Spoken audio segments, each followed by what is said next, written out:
We oppose the motion. This house believes that schools and universities should significantly reduce the importance placed on academic excellence because it essentially removes the exact measurement that students can use to see what they did wrong and how they can change it, and also creates a bad mindset of just achieving the bare minimum. Three arguments.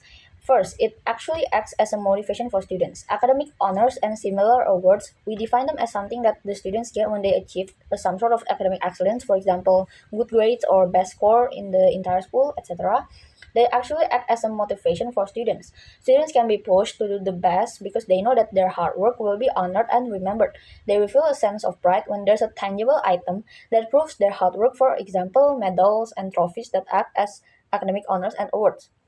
They think that they can show the tangible item to other people to prove their success. By removing it, students can feel like their hard work is not respected enough. For example, students that study until late at night.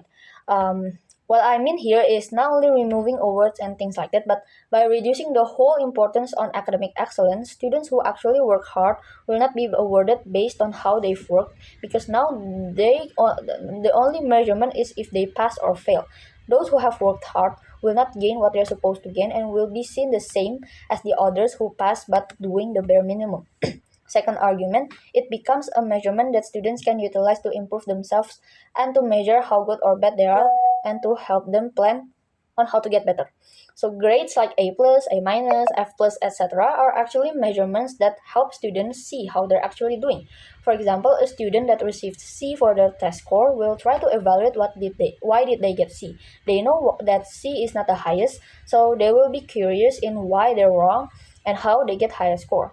Meanwhile, in government's world, uh, meanwhile, Meanwhile, in government's world, students will not feel the need to search deeply why and how because they're only measured by words that are not even specific enough.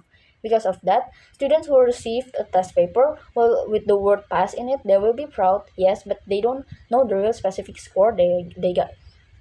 So we can see that if we remove the traditional grading system like A plus, F minus, etc., and only use the pass and fail word, it can lead to those problems. All right.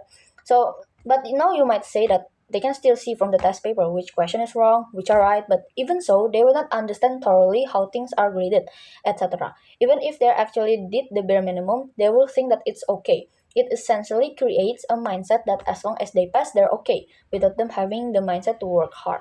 If removed, students will only try to pass even if they get the lowest passing. Will only try to pass even if they know they only need to try to get the lowest passing score. Students will feel like they've achieved something even they they students will only try to pass even if they get the lowest passing score. They will be stuck with the mindset that the bare minimum is okay. Meanwhile, the real world oftentimes does not only demand bare minimum, but demands the highest quality of a person. For example, at work, your boss would appreciate more if your work is somewhat perfect and clean, etc. Compared to if you just finish this and that without trying to contribute more. Yeah, sure, you only have one job to finish, but if we compare it, if a worker tries to contribute more, for example, to a team, even though that's not their real task, but they want to help, coworkers will like them more, the boss will like them more, even maybe give them a promotion compared to those who just do their job and like that without wanting to contribute more, without asking what next should I do, without having the initiative. Coworkers will probably feel neutral, the boss will probably feel neutral, but the thing is, the mindset of just giving the bare minimum, the concept of bare minimum itself is different in different environment or settings. The bare minimum at school that those students usually achieve will most definitely be different than the ones they will meet at work and society. And when they're not used to doing the bare minimum that they usually when they're not used to doing the bare minimum, because they only do the bare minimum at school, it will certainly not be good and will negatively impact how